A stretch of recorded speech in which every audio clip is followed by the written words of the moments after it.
Hi, I'm Tom Sommers with the Diner Realty, and today I want to talk about seller-paid closing costs from the seller's perspective. Most of the meetings that I have with sellers, the first time I sit down with them to list their home, they'll say something to me like, I do not want to pay any seller-paid closing costs, period.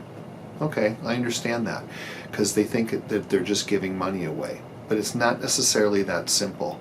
So today I just want to go over a few things to help you kind of understand what the process is and why the buyers are actually asking for this money.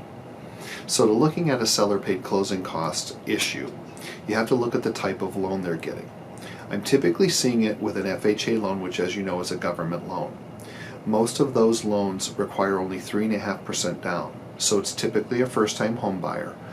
They have that 3.5% of the purchase price to put down at close, but what they don't have is additional cash available to them to actually pay their closing costs. So they turn to the seller and say, hey, if you want us to buy this house, we need you to help contribute this way so that we can actually close.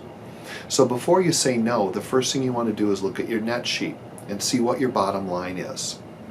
With those FHA loans, they can ask for anything from 3 to 6% of the total amount of the home loan in seller-paid closing costs. And true, it's not necessarily a freebie, or it's not money that is a credit to you. It's also not cash in their hand.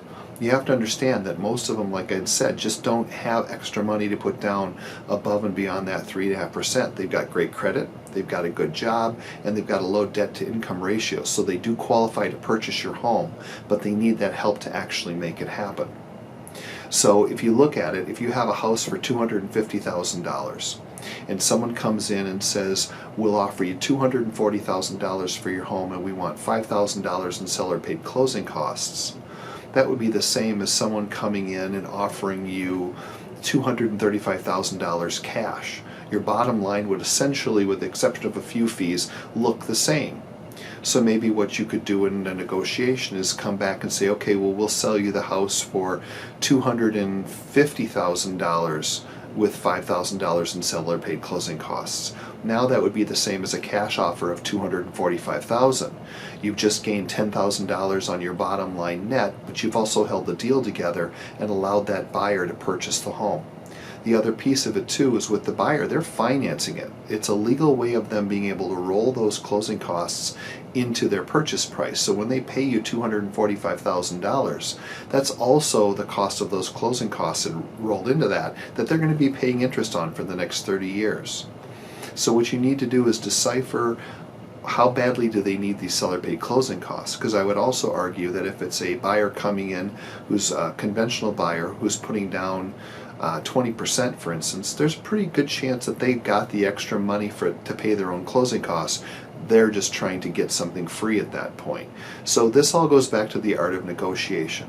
So my advice to you is always take it case by case and take a look at every offer and don't automatically rule something out, because it could help you get your home sold. If you have any other questions, please feel free to contact me. I work in the Minneapolis and St. Paul area, and if you're a buyer who happened to tune into this, check on my website because I have a companion video and audio for this about the buyer's side of seller-paid closing costs. Thanks again for tuning in, and I'll see you next time.